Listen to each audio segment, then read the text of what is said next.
Hi friends, welcome to my channel సన్హి kitchen.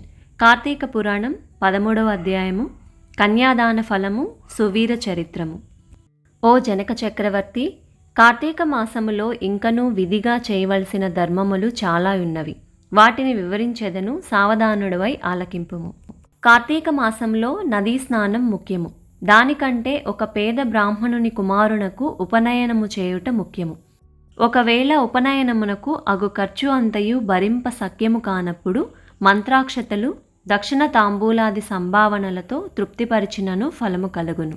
ఈ విధముగా ఒక పేద బ్రాహ్మణ బాలునికి ఉపనయనము చేసిన ఎడల ఎంతటి మహాపాపములు చేసియున్నను, ఎంతటి దుష్కృత్యములు చేసియున్నను, ఎంతటి వ్యభిచారం చేసియున్నను ఆ పాపములన్నీయు పోవును. ఎన్ని నూతులు తటాకములు త్రవ్వించినను పైన చెప్పినట్లుగా ఒక బ్రాహ్మణ బాలునికి ఉపనయనము చేసినందువల్ల వచ్చు ఫలమునకు సరితూగవు. అంతకన్నా ముఖ్యమైనది కన్యాదానము.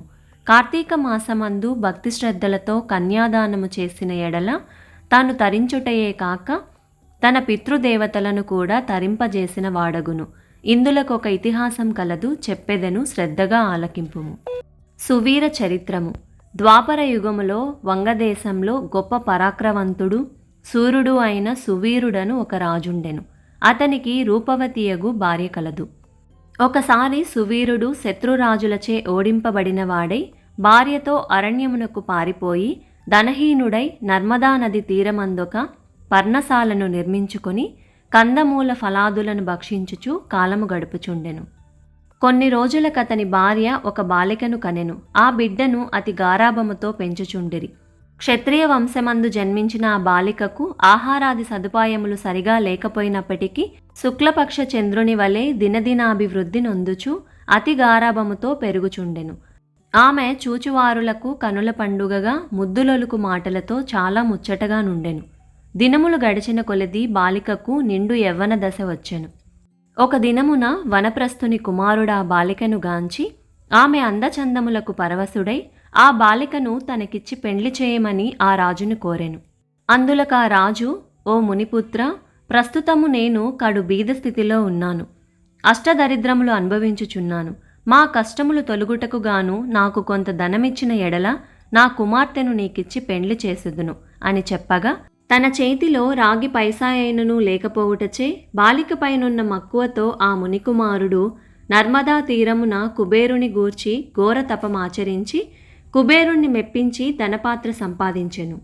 రాజు ఆ పాత్రను పుచ్చుకొని సంతోషించి తన కుమార్తెను మునికుమారునికిచ్చి పెండ్లి చేసి నూతన దంపతులిద్దరినీ అత్తవారింటికి పంపెను. అటులా మునికుమారుడు భార్యను వెంటబెట్టుకుని వెళ్ళి తల్లిదండ్రులకు నమస్కరించి అంతవరకు జరిగిన వృత్తాంతమంతయు చెప్పి భార్యతో సుఖమనుభవించుచూ ఉండెను. సువీరుడు మునికుమారుడిచ్చిన ధనపాత్రను తీసుకొని స్వేచ్ఛగా ఖర్చు పెట్టుచు భార్యతో సుఖంగా ఉండెను. అటుల కొంతకాలము జరిగిన తరువాత ఆ రాజు భార్య మరొక బాలికను కనెను. ఆ బిడ్డకు కూడా యుక్త వయసు రాగానే మరలా ఎవరికైనా ధనమునకు అమ్మవచ్చునన్న ఆశతో ఎదురు చూచుచుండెను. ఒకానొక సాధు పుంగవుడు తపతీ నది తీరము నుండి నర్మదా నది తీరమునకు స్నానార్థమై వచ్చుచు దారిలోనున్న సువీరుణ్ణి కలుసుకొని, ఓయి నీవెవ్వరు? నీ ముఖవర్చస్సు చూడ రాజవంశమునందు జన్మించిన వాని వలె ఉన్నావు.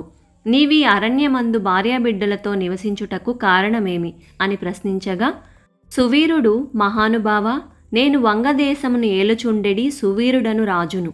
నా రాజ్యమును శత్రువులు ఆక్రమించుటచే భార్యా సమేతముగా నేనీ అడవిలో నివసించుచున్నాను. దరిద్రము కంటే కష్టమేదియునూ లేదు, పుత్రశోకము కంటే గొప్ప దుఃఖము లేదు, అటులనే భార్యా వియోగము కంటే గొప్ప సంతాపము మరొకటి లేదు. అందుచే రాజ్యభ్రష్టుడినైనందున ఈ కారడవిలోనే సకుటుంబముగా బ్రతుకుచున్నాను. నాకు 2 కుమార్తెలు. అందు మొదటి కుమార్తెను ఒక మునిపుత్రునికిచ్చి వాని వద్ద కొంత ధనము పుచ్చుకుంటిని. దానితోనే ఇంతవరకు కాలక్షేపము చేయుచున్నాను అని చెప్పగా, ఓ రాజా, నీవు ఎంతటి దరిద్రుడువైనను ధర్మ సూక్ష్మము ఆలోచించక కన్యను అమ్ముకుంటివి. కన్యా విక్రయము మహాపాతకములలో ఒకటి. కన్యను విక్రయించిన వారు అసిపత్ర వనమను నరకమనుభవింతురు. ఆ ద్రవ్యముతో దేవముని పితృదేవతా ప్రీత్యర్థము ఏ వ్రతము చేసినను వారు నశింతురు.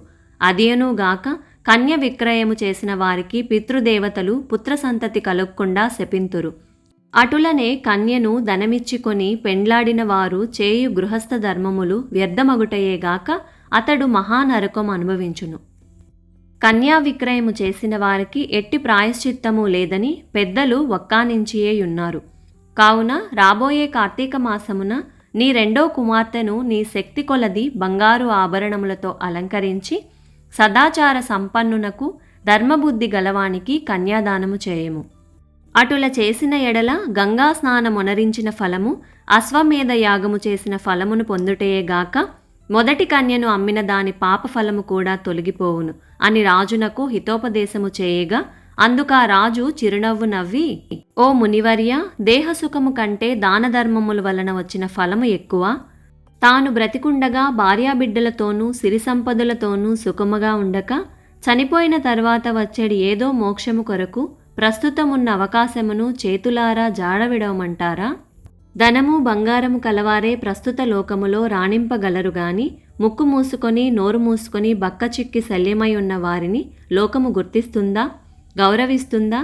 ఐహిక సుఖములే గొప్ప సుఖములు కాన నా రెండవ కుమార్తెను కూడా నేను అడిగినంత ధనం ఎవరు ఇస్తారో వారికే ఇచ్చి పెండ్లి చేయుదును, కాని కన్యాదానము మాత్రము చేయను అని నిక్కచ్చిగా నుండెను. ఆ మాటలకు సన్యాసి ఆశ్చర్యపడి తన దారిన దాను వెడలిపోయెను. మరికొన్ని దినములకు సువీరుడు మరణించెను. వెంటనే యమభటులు వచ్చి వానిని తీసుకుని పోయెను. యమలోకములో అసిపత్ర వన అను నరక భాగమున పడవేసి అనేక విధములుగా బాధించిరి. సువీరుని పూర్వీకుడైన శృతకీర్తి అను రాజు ధర్మయుక్తంగా ప్రజలను పాలించి ధర్మాత్ముడై మృతి చెందిన పిమ్మట స్వర్గమందు సర్వ సౌఖ్యములు అనుభవించుచుండెను. సువీరుడు చేసిన కన్యా విక్రయము వలన ఆ శృతకీర్తిని కూడా యమకింకరులు పాశములతో బంధించి స్వర్గము నుండి నరకమునకు తీసుకుని వచ్చిరి. అంతట శృతకీర్తి, నేను ఇతరులకు ఉపకారములు చేశాను, దానధర్మాదులు యజ్ఞయాగాదులు చేశాను, నాకీ దుస్థితి ఏల కలిగెను అని నిండు కొలువులో కొలువుదీరియున్న యమధర్మరాజు కడకేగి నమస్కరించి, ప్రభు, నీవు సర్వజ్ఞుడవు, ధర్మమూర్తివి, బుద్ధిశాలివి, ప్రాణకోటినంతయు సమంగా జూచుచుందువు. నేనెన్నడూ ఏ పాపమూ చేసి ఉండలేదు. నన్ను స్వర్గలోకము నుండి నరకమునకు దోడ్కొని వచ్చుటకు కారణమేమి, సెలవిండు అని ప్రాధేయపడెను. అంత ధర్మరాజు శృతకీర్తిని గాంచి, శృతకీర్తి, నీవు న్యాయమూర్తివి, ధర్మజ్ఞుడవు, నీవు ఎటువంటి దురాచారములు చేసి ఉండలేదు. అయినను నీ వంశీయుడగు సువీరుడు తన జ్యేష్ఠపుత్రికను ధనము కాసించి అమ్ముకొనెను. కన్యను అమ్ముకునే వారి పూర్వీకులు ఇటు 3 తరాలు అటు 3 తరాల వారు ఎంతటి పుణ్యపురుషులైనను నరకం అనుభవించుటయేగాక నీచ జన్మలెత్తి ఉండును. నీవు పుణ్యాత్ముడనియు ధర్మాత్ముడనియు నాకు తెలుసు గనక నీకొక ఉపాయము చెప్పెదను. నీ వంశీయుడగు సువీరునకు మరి ఒక కుమార్తె గలదు. ఆమె నర్మదా నది తీరాన తన తల్లి వద్ద పెరుగుచున్నది. నా ఆశీర్వాదము వలన నీవు మానవ శరీరము దాల్చి అచ్చటకు పోయి ఆ కన్యను వేద పండితుడగు శీలవంతుడను ఒక విప్రునకు కార్తీక మాసమున సాలంకృతముగా కన్యాదానము చేయించుము. అటుల చేసిన ఎడల నీవు నీ పూర్వీకులు సువీరుడు మీ పితృగణములు కూడా స్వర్గలోకమునకేగుదురు. కార్తీక మాసంలో సాలంకృత కన్యాదానము చేసిన వాడు మహాపుణ్యాత్ముడగును. పుత్రికా సంతానము లేనివారు తమ ద్రవ్యముతో కన్యాదానము చేసినను లేక విధి విధానముగా వివాహమునర్చినను కన్యాదాన ఫలమొచ్చును. కనుక నీవు వెంటనే భూలోకమునకేగి నేను తెలిపినటుల చేసినచో ఆ ధర్మకార్యము వలన నీ పితృగణము తరింతురు, పోయిరమ్ము అని పలికెను. శృతకీర్తి యమునికి నమస్కరించి సెలవు తీసుకుని నర్మదా తీరమున ఒక పర్ణ కుటీరములో నివసించుచున్న సువీరుని భార్యను కుమార్తెను చూసి సంతోషపడి ఆమెతో యావత్తు విషయములు వివరించి కార్తీక మాసమున సువీరుని రెండవ కుమార్తెను సాలంకృత కన్యాదాన పూర్వకముగా చతుర్వేదములు చదివిన ఒక బ్రాహ్మణ యువకునికిచ్చి అతి వైభవముగా వివాహము చేసెను. అటుల కన్యాదానము చేయుట వలన సువీరుడు కూడా పాప విముక్తుడై స్వర్గలోకములోనున్న పితృదేవతలను కలుసుకొనెను. కన్యాదానము వల్ల మహాపాపములు కూడా నాశనమగును. వివాహ విషయంలో ఎవరికి మాట సాయము చేసినను పుణ్యము కలుగును. కార్తీక మాసమున కన్యాదానము చేయువలెనని దీక్షభూని ఆచరించినవాడు విష్ణు సాన్నిధ్యాన్ని పొందును.